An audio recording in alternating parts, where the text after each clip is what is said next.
नमस्कार दोस्तों और हिमाचल न्यूज में आपका स्वागत है। हिमालय के हृदय से आपके लिए नवीनतम अपडेट, कहानियां और घटनाएं ला रहे हैं। शांत घाटियों से लेकर हलचल भरे शहरों तक हमारे पास वो सभी खबरें हैं जो मायने रखती हैं। यहीं आपकी स्क्रीन पर कमेंट करें और बताएं कि आप कहां से हिमाचल की खबरें देख रहे हैं। समाचार नंबर 1, ईडी के निशाने पर माइनिंग अफसर, यह है मामला।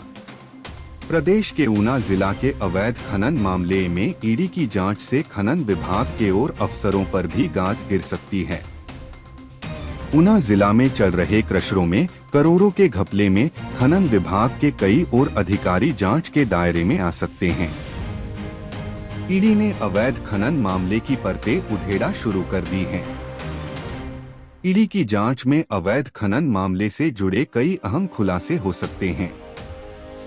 अभी हाल ही में प्रदेश सरकार के खजाने को धोखाधड़ी से नुकसान पहुंचाने के मामले में ईडी ने ऊना के खनन अधिकारी के खिलाफ केस दर्ज किया है।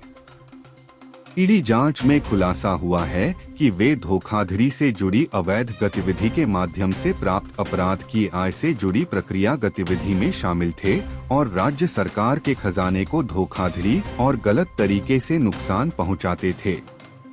इसके अलावा ईडी ने अवैध खनन मामले में आरोपी लखविंदर सिंह की चल और अचल संपत्ति को कुर्क करने के आदेश पारित किए हैं। ईडी ने हिमाचल प्रदेश में लखविंदर सिंह, उनके सहयोगियों और नीराज कांत खनन अधिकारी ऊना के खिलाफ मामला दर्ज किया है।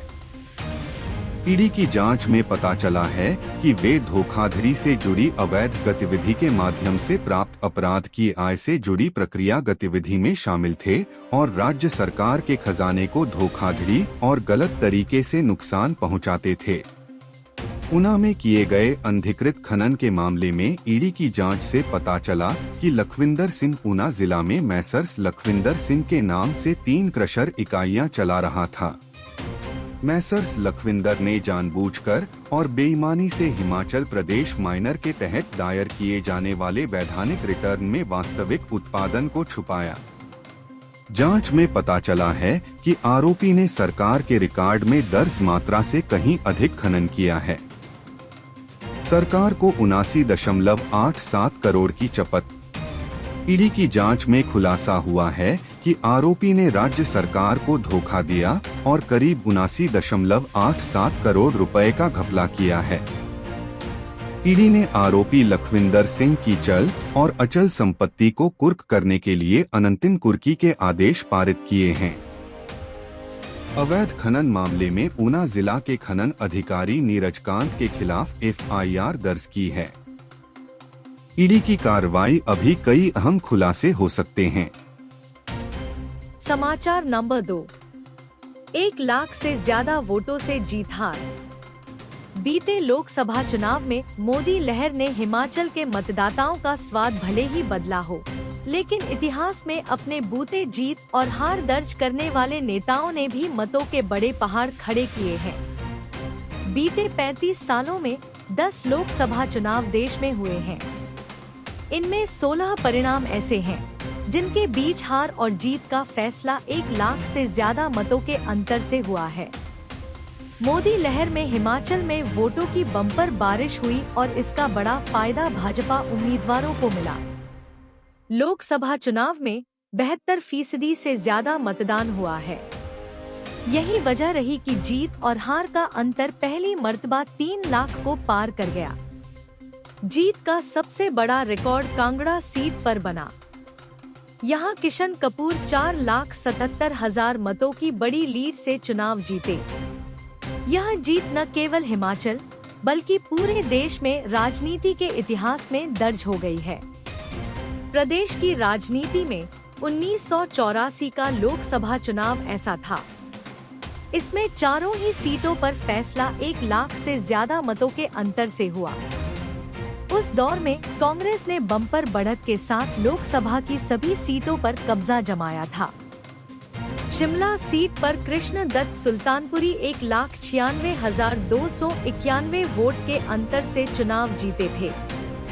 मंडी से पंडित सुखराम 1,31,651 वोटों के अंतर से भाजपा के मधुकर को हराने में सफल रहे थे।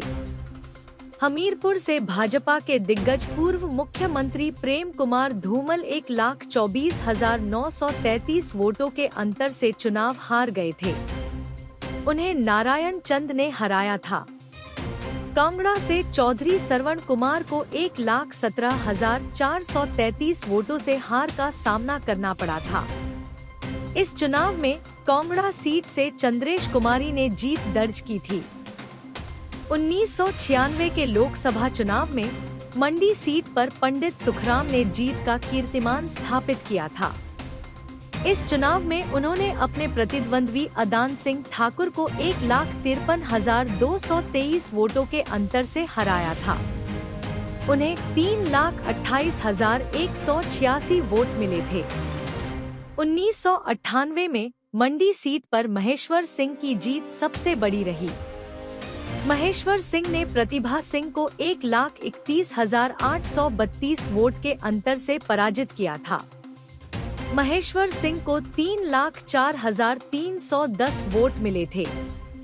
महेश्वर सिंह ने 1999 के लोकसभा चुनाव में भी कीर्तिमान बनाते हुए कांग्रेस के कौल सिंह को 1,31,025 वोटों के अंतर से हराया था।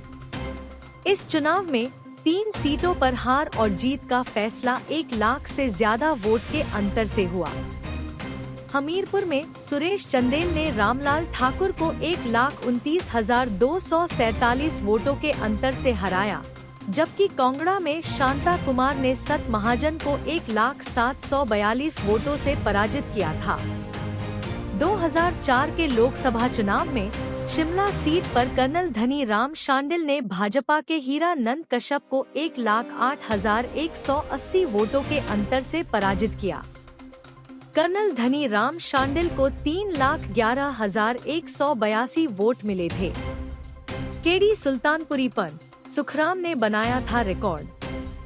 1984 में केडी सुल्तानपुरी ने सबसे बड़ी जीत दर्ज की थी। उन्होंने 1,96,291 वोटों के अंतर से यह चुनाव जीता था। इस चुनाव में उनके सामने जेएनपी के कृपाल धर्मपुरी मैदान में थे। केडी सुल्तानपुरी को 2,44,010 वोट मिले और यह परिणाम हिमाचल राजनीति के इतिहास में सबसे बड़ी जीत थी।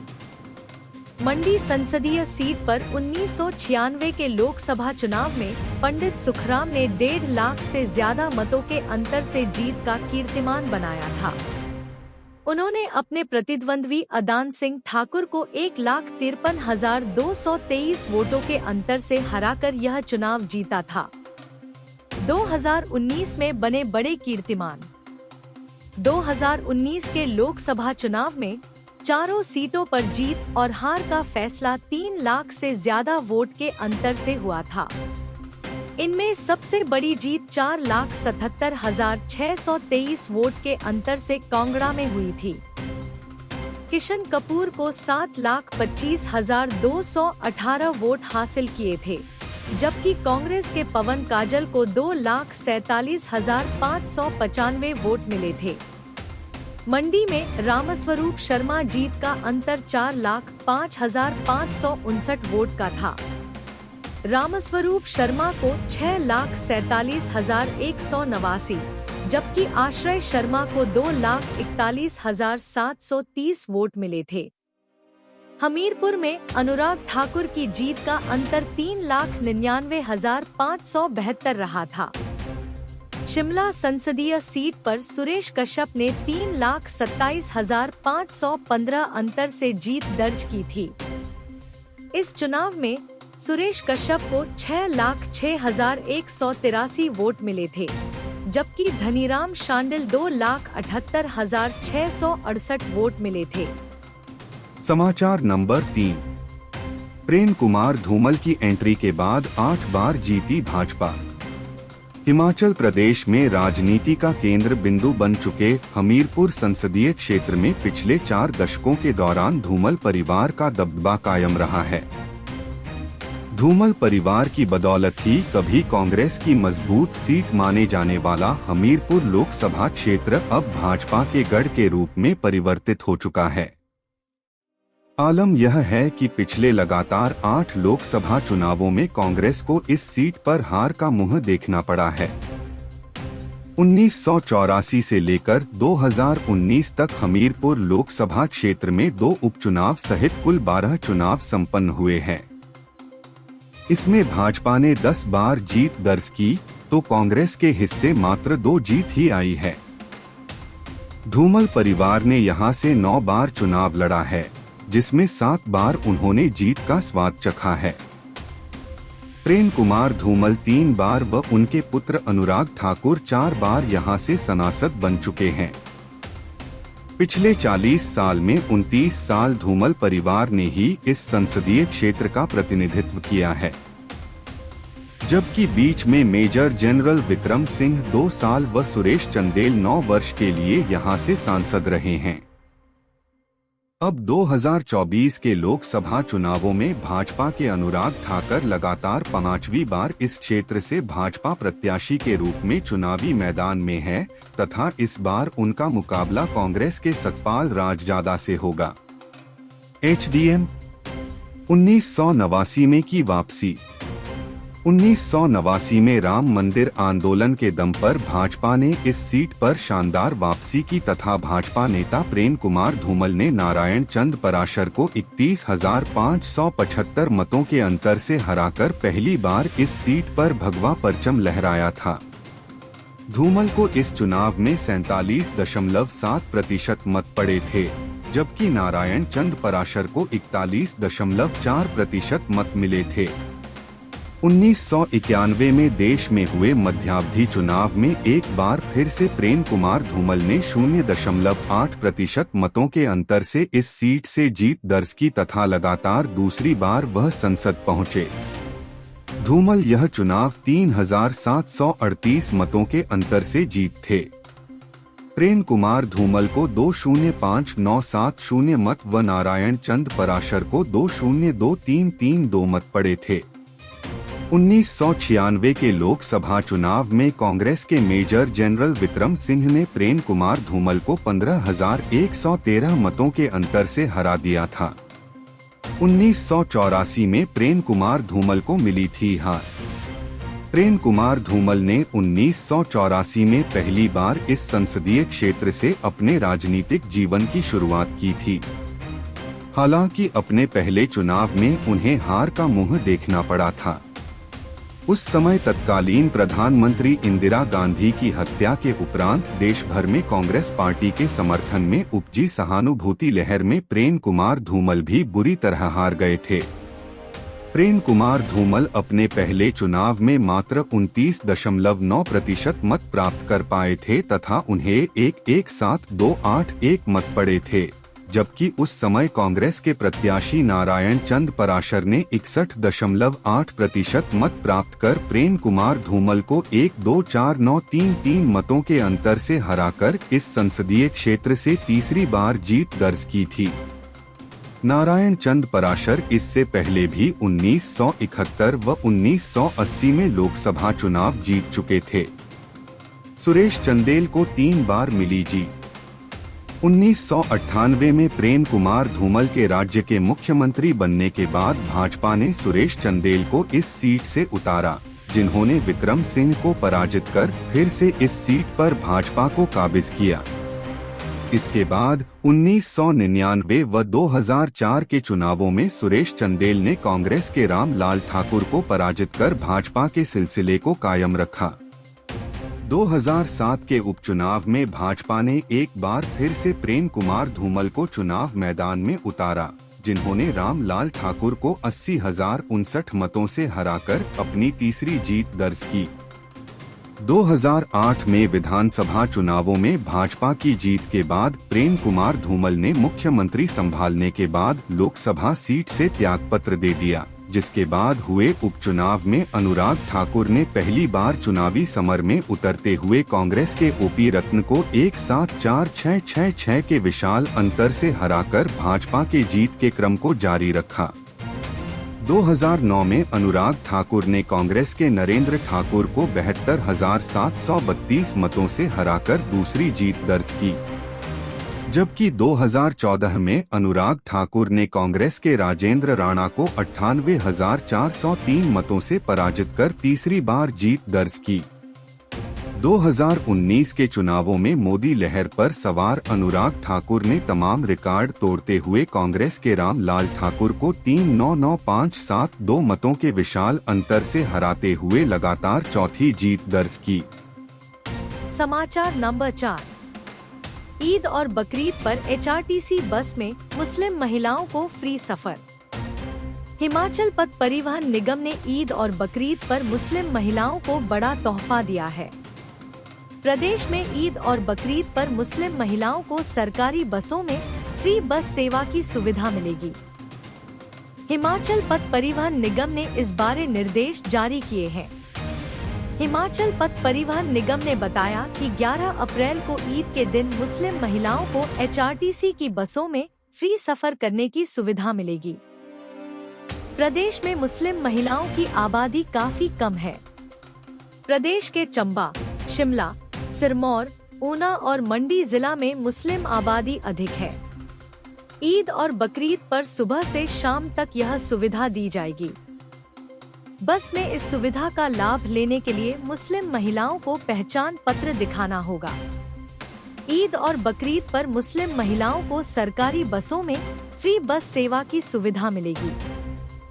एचआरटीसी की बसों में यह सुविधा केवल 11 और 17 अप्रैल को 2 दिन मिलेगी। समाचार नंबर 5। जयराम ठाकुर बोले, कांग्रेस को ढूंढे नहीं मिल रहे प्रत्याशी। कांग्रेस की राजनीति में भारत के विकास के विजन की बजाय सिर्फ नरेंद्र मोदी को रोकने के षड्यंत्र हैं। इसी कारण आज कांग्रेस की यह हालत हो गई है कि कांग्रेस को ढूंढने से भी प्रत्याशी नहीं मिल रहे हैं। गठबंधन में कोई कांग्रेस को दहाई में सीटें देने को राजी नहीं है। कांग्रेस जिसे टिकट देना चाहती है वह पार्टी ही छोड़ दे रहे हैं। यह बात नेता प्रतिपक्ष जयराम ठाकुर ने सोमवार को सराज विधानसभा क्षेत्र के ग्राम केंद्र जंजैहली, जरोल और बगस्याड़ में कार्यकर्ता सम्मेलन के दौरान कही। नेता प्रतिपक्ष जयराम ठाकुर ने कहा कि लाखों करोड़ की योजनाएं और उसके लाभार्थी तो प्रधानमंत्री नरेंद्र मोदी के कार्यकाल की शुरुआत भर हैं। विकास के जो काम अभी देश में दिखाई दे रहे हैं वह तो सिर्फ ट्रेलर हैं। पूरी पिक्चर तो मोदी 3.0 में दिखेगी। नरेंद्र मोदी की योजनाओं का हर वर्ग को मिलेगा लाभ। जयराम ने कहा कि जनहित के लिए किए जाने वाले काम से हर देशवासी को लाभ मिलेगा। कोई भी वर्ग प्रधानमंत्री नरेंद्र मोदी की योजनाओं से अछूता नहीं रहेगा। आज भी नरेंद्र मोदी द्वारा लाखों करोड़ के बजट से सैकड़ों योजनाएं चल रही हैं। सभी योजनाओं में 1 लाख 2 लाख नहीं, करोड़ों की संख्या में लाभार्थी हैं। सिर्फ किसान सम्मान निधि की बात करें तो इस योजना के 12 करोड़ से ज्यादा लाभार्थी परिवार हैं और इस योजना में 3 लाख करोड़ से ज्यादा की राशि किसानों को दी जा चुकी है। मोदी को रोकना ही लक्ष्य। जयराम ठाकुर ने कहा कि चुनाव के पहले ही नरेंद्र मोदी ने अपने लक्ष्य निर्धारित कर दिए थे कि आने वाले कार्यकाल में भारत को 3 सबसे बड़ी अर्थव्यवस्थाओं में शामिल करेंगे। दूसरी तरह कांग्रेस और इंडी गठबंधन का लक्ष्य हर हाल में नरेंद्र मोदी को रोकना है। कांग्रेस के घोषणा पत्र से यह साफ हो गया है। कांग्रेस ने ही किए घोटाले। नेता प्रतिपक्ष ने न्याय पत्र लाने वाली कांग्रेस ये क्यों नहीं बताती कि पिछले 7 दशक में देश के साथ सबसे ज्यादा अन्याय करने वाली कांग्रेस पार्टी ही है।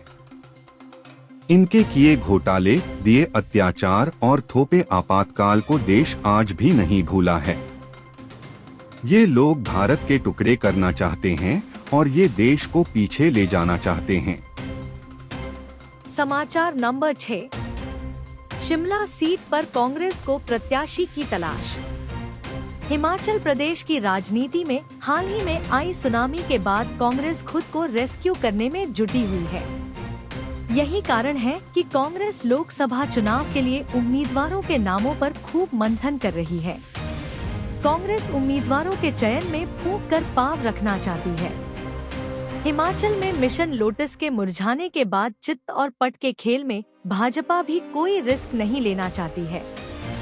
हैरान कर देने वाली बात तो यह है कि जहां भाजपा ने शिमला पार्लियामेंट्री सीट पर प्रत्याशी घोषित कर पहले बाजी मारी है, वहीं कांग्रेस की उहापोह समाप्त होने का नाम नहीं ले रही है। असल में कांग्रेस के सामने न केवल पार्लियामेंट्री बल्कि उपचुनाव की विधानसभा सीट भी अब बड़ी चुनौती है। कांग्रेस के सामने सभी 6 सीटें जीतना न केवल प्रतिष्ठा बल्कि खुद को सियासत में कायम रखने का भी एकमात्र रास्ता है, तो वहीं भाजपा ने भी कांग्रेस का घर छोड़ने वाले नेताओं पर विश्वास जताकर पुराने संगठन कार्यकर्ताओं से नाराजगी मोल ले ली है। टिकट आवंटन को लेकर कांग्रेस भले ही कदम फूंक फूंक कर चल रही हो, मगर उनके लिए जीतने के बाद गुरु दक्षिणा देने वाला एकलव्य कौन साबित हो सकता है, इसको लेकर बड़ी टेंशन चल रही है। एचडीएम दयाल प्यारी अमित नंदा के नाम चर्चा में। शिमला पार्लियामेंट्री सीट पर जहां महिला प्रत्याशी के तौर पर दयाल प्यारी को देखा जा रहा था, उसमें कई सवाल भी खड़े हो रहे हैं। यहाँ यह भी बता दें कि दयाल प्यारी भाजपा की कर्मठ सिपाही थी। एक छोटे से प्रकरण के बाद पार्टी को बाय बाय करने वाली उनकी अदा कांग्रेस के रणनीतिकारों में भी चर्चा का विषय बनी हुई है। अब यदि बात की जाए दूसरे कांग्रेसी चर्चित चेहरे की, तो अमित नंदा के नाम पर भी कांग्रेस विचार कर रही है।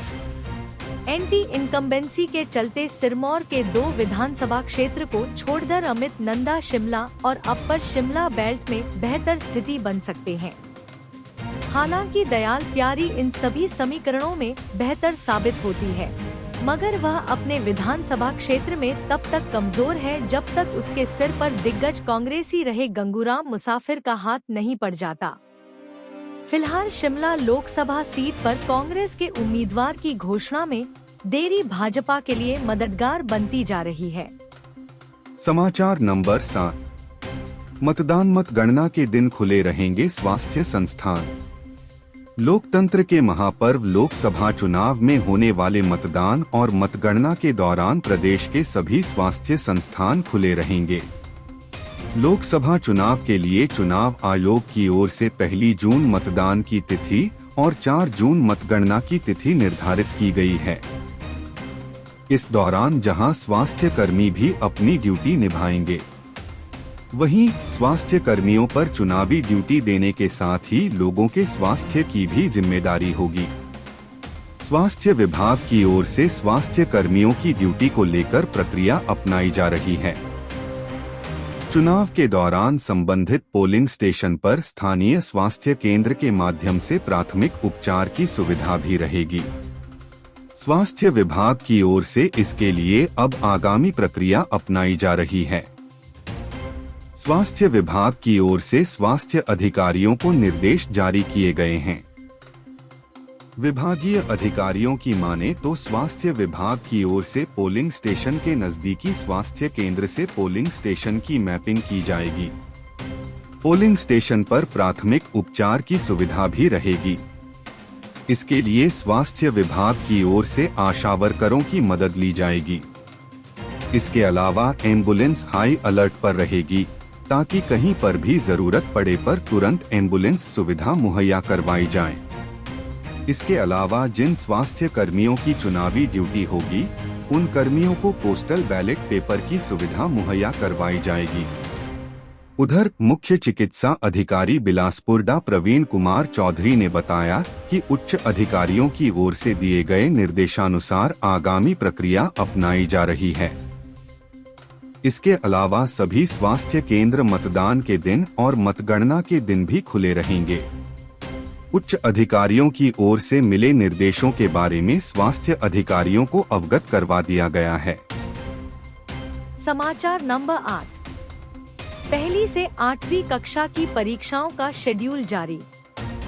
समग्र शिक्षा विभाग की ओर से पहली से 8वीं कक्षा के लिए FA1 और FA2 परीक्षाओं का शेड्यूल जारी कर दिया गया है। हिमाचल के समर और विंटर दोनों स्कूलों में ये परीक्षाएं होनी है। इसमें समर क्लोजिंग स्कूलों में FA1 की परीक्षाएं मई के तीसरे सप्ताह, FA2 की परीक्षाएं जून के तीसरे सप्ताह, SA1 की परीक्षाएं नवंबर के तीसरे सप्ताह और SA2 की परीक्षाएं 2025 में मार्च के दूसरे सप्ताह में होगी। इसके साथ ही विंटर क्लोजिंग स्कूल में FA1 की परीक्षाएं अप्रैल के दूसरे सप्ताह, FA2 की परीक्षाएं जून के पहले सप्ताह, SA1 की परीक्षाएं जुलाई के तीसरे सप्ताह, FA3 की परीक्षाएं सितंबर के पहले सप्ताह, FA4 की परीक्षाएं नवंबर के पहले सप्ताह और SA2 दिसंबर के दूसरे सप्ताह में होगी। इसके साथ ही सभी स्कूलों को निर्देश दिए गए हैं कि 10 अगस्त से पहले हर हालत में FA2 की परीक्षाएं होंगी। इन परीक्षाओं के प्रश्न पत्र स्कूल स्तर पर ही तैयार होंगे। स्कूल प्रबंधन ही आसन्न शीट को चेक करेंगे। समाचार नंबर 9। प्रदेश में 8 जिलों में कल से बारिश बर्फबारी का अलर्ट। हिमाचल प्रदेश में मौसम विभाग के अनुसार 10 और 11 अप्रैल को मध्य और उच्च पर्वतीय 8 जिलों किन्नौर, लाहौल स्पीति, शिमला, सोलन, सिरमौर, मंडी, कुल्लू और चंबा में बारिश और बर्फबारी का अलर्ट जारी किया है। पश्चिमी विक्षोभ की सक्रियता से मौसम में यह बदलाव आने का पूर्वानुमान है। राजधानी शिमला सहित प्रदेश के सभी क्षेत्रों में सोमवार को मौसम साफ रहा। ऊना सहित 8 क्षेत्रों में तापमान 30 डिग्री पार रहा। मंगलवार को भी पूरे प्रदेश में धूप खिली रहने की संभावना है। 12 अप्रैल को मौसम साफ रहने और 13 और 14 अप्रैल को पूरे प्रदेश में मौसम बदलने के आसार हैं। इस दौरान अधिकतम और न्यूनतम तापमान में कमी दर्ज होने की संभावना है। सोमवार को ऊना में अधिकतम तापमान 35.4, सुंदरनगर 31.0, कांगड़ा 31.8, मंडी 30.8, बिलासपुर 32.7, चंबा 30.3, धौलाकुआं 33.9, बरठीन 31.4, सोलन 29.5, नाहन 28.9, धर्मशाला 27.1, शिमला में 22.4, मनाली में 21.7 और कुफरी में 15.8 डिग्री सेल्सियस दर्ज हुआ। समाचार नंबर 10। प्रदेश भर में अवैध शराब के ठिकानों पर विभाग के छापे। राज्य कर और आबकारी विभाग ने लोकसभा चुनाव से पहले प्रदेश भर में दबिश अभियान छेड़ दिया है। इस अभियान के दौरान 52,440 लीटर लाहन बरामद की है। यह कार्रवाई बिलासपुर, नूरपुर, कांगड़ा, सिरमौर, मंडी, ऊना, चंबा और कुल्लू में हुई है। राज्य कर एवं आबकारी आयुक्त यूनुस ने बताया कि विभाग ने प्रदेश के सभी जिलों में टास्क फोर्स टीमों और उड़दस्तों का गठन किया है। राज्य भर में विभाग की 59 टीमें काम कर रही हैं। आदर्श चुनाव आचार संहिता लागू होने के बाद से टास्क फोर्स ने प्रदेश के विभिन्न क्षेत्रों में अभी तक कुल 2,40,438 लीटर शराब जब्त की है। विभाग की विभिन्न टीमों ने सीमावर्ती क्षेत्रों व प्रदेश के भीतर अवैध शराब का कारोबार करने वाले लोगों के खिलाफ सख्त कार्रवाई सुनिश्चित की है। आयुक्त ने बताया कि पड़ोसी राज्यों के नोडल अधिकारियों के साथ समन्वय स्थापित कर कार्रवाई की जा रही है। विभाग ने हाल ही में इन्हीं सूचनाओं के आधार पर चंबा जिला में अवैध रूप से भंडारण की गई देशी शराब की 100 पेटियां बरामद करके आबकारी अधिनियम 2011 के तहत कार्रवाई की है। विभाग की दक्षिण क्षेत्र उड़दस्ते की टीम ने जिला सिरमौर में 1,724 लीटर शराब जब्त की है।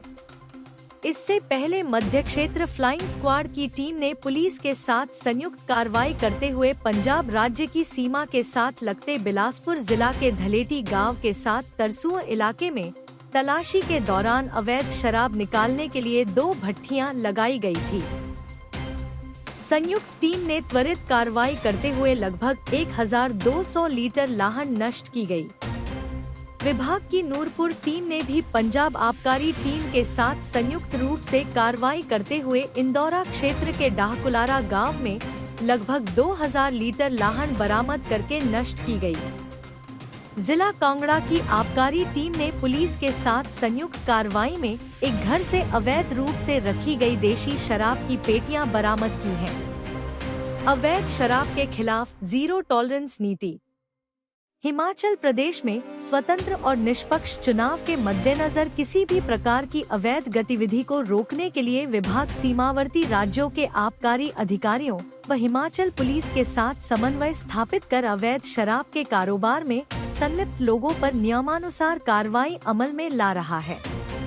अवैध शराब के खिलाफ विभाग ने जीरो टॉलरेंस की नीति अपनाई है।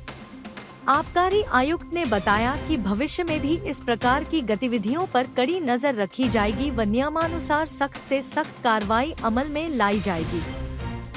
शराब की तस्करी पर डायल करें नंबर। आबकारी आयुक्त ने बताया कि विभाग द्वारा स्थापित कंट्रोल रूम 24 घंटे कार्य कर रहा है। उन्होंने सभी नागरिकों से आह्वान किया कि अवैध शराब और उपहार फ्रीबेज के मामले संज्ञान में आते ही तुरंत टोल फ्री नंबर 1800180862, दूरभाष नंबर 017726200426 तथा व्हाट्सएप नंबर 94,183 से 31,426 और controlroomhq@gmail.com पर जानकारी साझा करें ताकि किसी भी प्रकार की अवैध गतिविधियों पर रोक लगाई जा सके। हिमाचल न्यूज पर अभी बस इतना ही। पहाड़ों की भूमि के बारे में अधिक अपडेट और अंतर्दृष्टि के लिए हमारे साथ बने रहें। याद रखें, हिमाचल की सभी चीजों के लिए हमने आपको कवर कर लिया है। अगली बार तक अलविदा।